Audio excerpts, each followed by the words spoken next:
Doutora Eliane, as hepatites virais são um grave problema de saúde pública no Brasil e no mundo. Poderia explicar para os nossos ouvintes, aqueles que nos assistem, o que são as hepatites virais e quais são os vírus mais comuns que as causam? Vamos lá. Eu acho que a primeira coisa que a gente tem que falar é que quando a gente fala hepatite, é uma doença do fígado. Isso é uma coisa que gera bastante dúvida assim, no meu dia a dia e tanto dentro quanto fora do consultório, sabe? Nas conversas do dia a dia aí. Então, As pessoas pensam que é no rim? Pensa que é uma doença Normal. inespecífica, sabe? Não ataca nenhum lugar específico. Isso, Aí, então, assim, é bem comum. Então, toda vez que a gente fala que o termo hepato, né, sempre quer dizer que é a relação com o fígado, né? Então, a hepatite, o nome, então, como a gente conhece os outros aí, sinusite, amidalite, o ite é inflamação. Então, a hepatite, a gente fala que é uma inflamação no fígado, tá? É uma doença específica do fígado. Muito bem, a gente tem vários tipos de hepatites, mas hoje a gente vai focar nas hepatites virais. Então, hepatites virais, muito bem, uma inflamação no fígado causada pelos vírus, tá? A gente tem 5 vírus aí definidos nos estudos, né? Que é o vírus A, B, C, D e E. A, B, C, D e E. E só que é muito mais comum lidar com os vírus A, B e C, tá? A campanha do Julho Amarelo, que é essa campanha de conscientização das hepatites virais, foca mais ainda nas hepatites B e C, tá? Porque são essas hepatites que realmente cronificam, causam cirrose e, eventualmente, câncer no fígado, tá? Então, isso é um problema realmente global. A gente tem uma distribuição global. Cerca aí de 70 milhões de pessoas no mundo devem ter hepatite B e hepatite C. Então, são números bem, bem elevados mesmo, tá? O que acontece quando o paciente tem hepatite? Eu acho que o que todo mundo conhece mais é quando aquele paciente fica amarelo, né? Então, uma gema de ovo. Isso. Que foi o meu caso. Então, a gente sabe que é uma inflamação que dentro do fígado a gente tem as vias biliares e por isso que o paciente fica amarelo, por causa da bilirrubina. É um pigmento que ele é produzido dentro do fígado. Até quando a gente está passando mal, vomita muito e sai aquele líquido verde, aquilo lá é a bile. A bile também é formada de bilirrubina, enfim. Tem tudo uma relação aí. Além disso, o paciente pode ter mal-estar, febre, dor abdominal.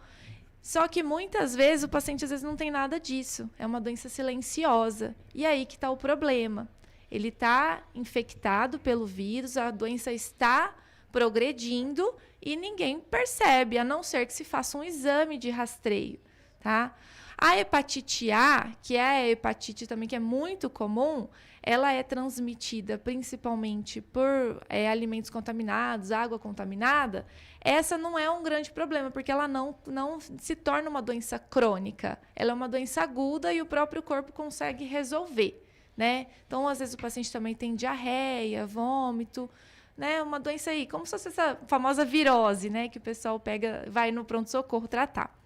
Agora, hepatite B e C, como ela é transmitida por sangue, principalmente, secreções e tudo mais, ela pode ter essa situação de uma doença silenciosa. E como é uma doença que demora anos para realmente chegar nessa fase final de cirrose, de câncer, isso, que é a hora que ela se manifesta, exatamente. Sim. Então, o fígado ele é um órgão que ele não tem sensibilidade.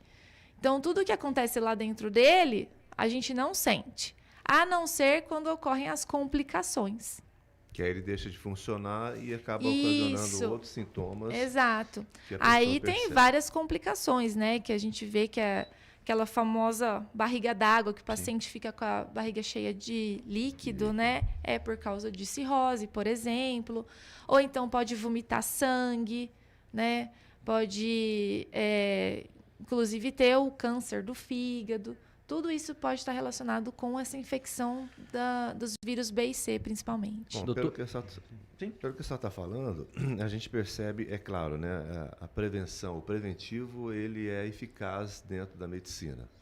Nessa questão, existe, assim, exames que podem ser feitos preventivamente para que se possa detectar que a pessoa está com algum tipo de complicação no fígado, que existe alguma infecção já instalada ali.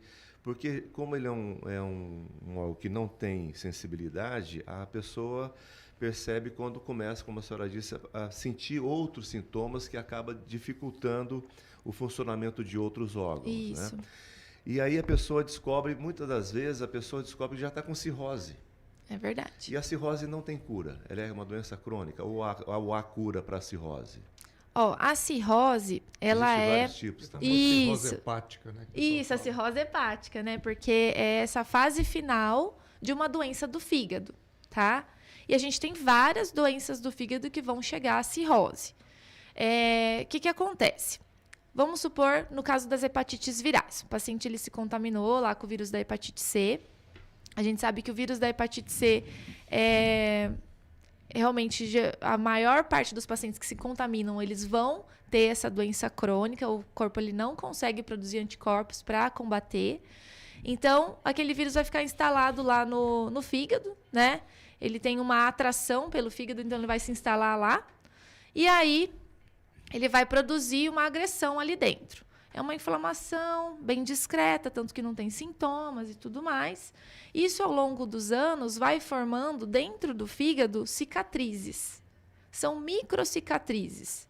Então, é como se a gente, por exemplo, se cortasse na pele.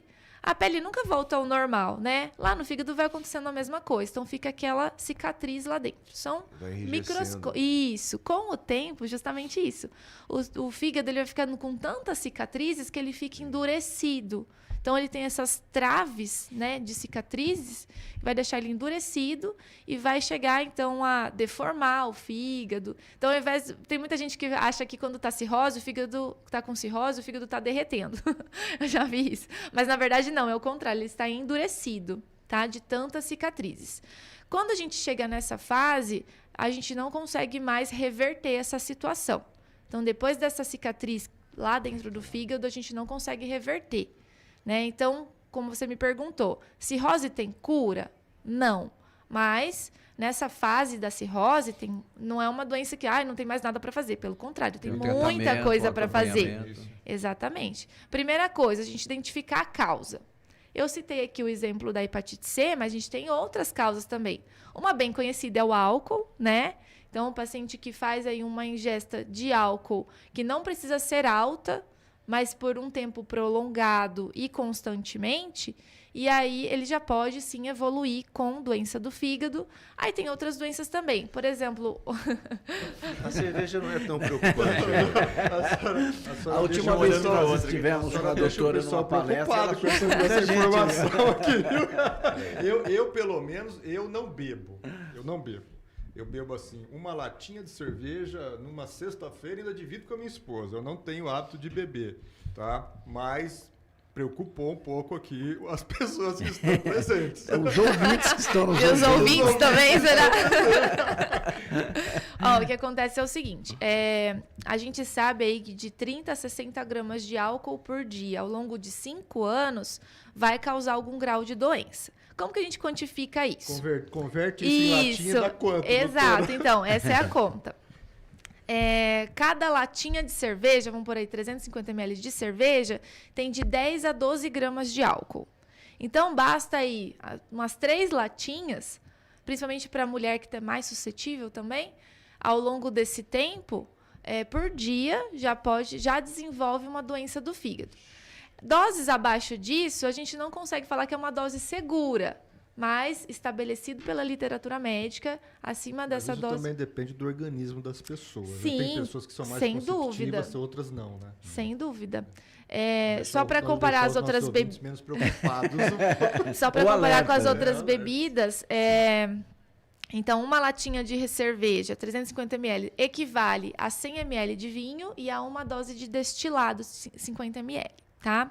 Então, essas quantidades, esses volumes dessas bebidas se equivalem de 10 a 12 gramas de álcool por dia.